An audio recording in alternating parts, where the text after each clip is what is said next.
নিৰ্বাচনৰ পিছতে অসমত বলবৎ হ'ব ইউচিচি। অসমত সম্পূৰ্ণৰূপে বন্ধ হ'ব বহু বিবাহ। তাৰ পূৰ্বে পাতে যদি বিয়া পাতি ল'ব পাৰে বদৰুদ্দিন আজমলে। বদৰুদ্দিন আজমললৈ পৰামৰ্শ মুখ্যমন্ত্ৰী। বিয়া কৰা একেদিনাই কৰক, আমাকো মাতক খাব আজিলৈকে লিগেল হৈ আছে, কিন্তু ইলেকশ্যনৰ পিছত ইলিগেল। আৰু মই বাধা কৰিলেও বুলিতো নহয়, মইতো কাকো বাধা নকৰোঁ, আইনেহে বাধা কৰিব। আৰু আইনে বাধা কৰা কাম এটা জোৰ জবস্তি কৰিলে আইনে ব্যৱস্থা ল'ব। কেৱল বদৰুদ্দিন আজমলকেই কটাক্ষ কৰা নাই মুখ্যমন্ত্ৰী। ভূপেন বৰাৰ প্ৰসংগ পুনৰবাৰ উত্থাপন কৰিলে হিমন্ত বিশ্ব শৰ্মাই। ভূপেন বৰাক মুখ্যমন্ত্ৰীৰ আসন এৰি দিবলৈ সাজু হিমন্ত বিশ্ব শৰ্মা। বিজেপিলৈ আহিলেই মুখ্যমন্ত্ৰী হ'ব পাৰিব ভূপেন বৰা। মইতো আদৰণি জনাইছোঁ, মইতো ভূপেন বৰাৰ কাৰণে আসন এৰি দিব সাজু হৈ আছোঁ, খালি বিজেপিত আহিব লাগে। মইতো এবাৰো কাটাকাটি কৰা নাই, মইতো মুখ্যমন্ত্ৰী হৈ গ'লোঁ। গতিকে এতিয়া যদি ভূপেন বৰা আহি বিজেপিৰ পৰা মুখ্যমন্ত্ৰী হয় মইতো বেয়া নাপাওঁ, মোৰতো মন উদাৰ হয়। আৰু বিজেপিত থাকিলে মানুহৰ মন উদাৰ হৈ যায়।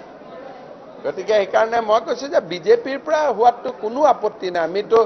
মই ক'ৰবাত কৈছোঁ নেকি আপোনালোক যে ভূপেন বৰা মুখ্যমন্ত্ৰী হ'ব নোৱাৰে বুলি?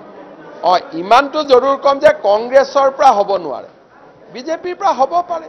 মইতো একবাৰো কোৱা নাই হ'ব নোৱাৰে বুলি। এইবাৰৰ নিৰ্বাচনত কোন ক'ত জিকিব তাৰো ভৱিষ্যতবাণী মুখ্যমন্ত্ৰী।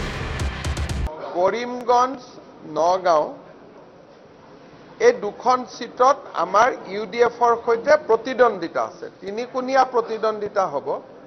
কিন্তু কৰিমগঞ্জ আৰু নগাঁৱত UDF, কংগ্ৰেছ আৰু বিজেপিৰ তীব্ৰ প্ৰতিদ্বন্দ্বিতা হ'ব আৰু বিজেপি জিকাৰ সম্ভাৱনা উজ্জ্বল। ধুবুৰীত UDF আৰু কংগ্ৰেছৰ মাজত প্ৰতিদ্বন্দ্বিতা হ'ব।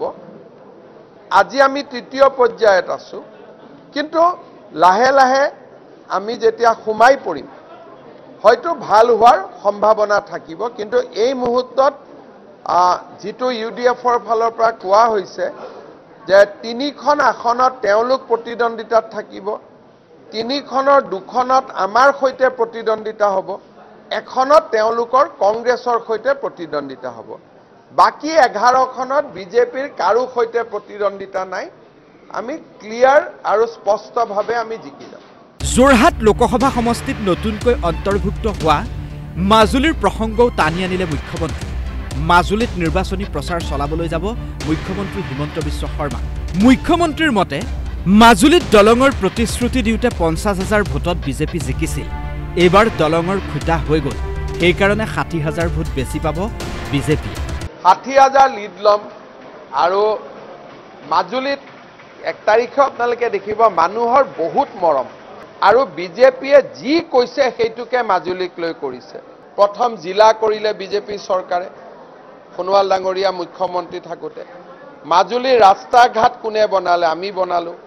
দুইফালে দলং আমি বনালোঁ। এতিয়া ভৱিষ্যতলৈ মাজুলীৰ মানে আশা কৰিছে যে কেতিয়াবা আমাৰ ইয়াত এখন মেডিকেল কলেজো হওক। কোনে কৰিব? চবটো বিজেপিয়ে কৰিব লাগিব। কংগ্ৰেছ আৰু AIDFৰ মিত্ৰতাৰ প্ৰসংগ টানি আনি মুখ্যমন্ত্ৰীয়ে ক'লে, প্ৰেম হওক, ল'ৰা ছোৱালী নহ'লে হ'ল আৰু। তেওঁলোকৰ ইমানে কথা, ল'ৰা ছোৱালী হ'বৰ কাৰণে বিয়া বাৰু হ'ব লাগে, সিমানে মোৰ ৰিকুৱেষ্ট। আৰু বাকী UDF, কংগ্ৰেছে প্ৰেম কৰে, বিবাহ বিচ্ছেদ কৰে, যিমান কৰে কৰি থাকক। কিমানবাৰ বিয়া কৰালে, কিমানবাৰ ডাইভৰ্চ কৰিলে, আকৌ বিয়া কৰায়, সেইটো তেওঁলোকৰ চলি আছে। খালি ল'ৰা ছোৱালী জন্ম নিদিব যেতিয়ালৈকে চিয়'ৰ নহয় যে আমি স্বামী স্ত্ৰী হৈ থাকিম বুলি।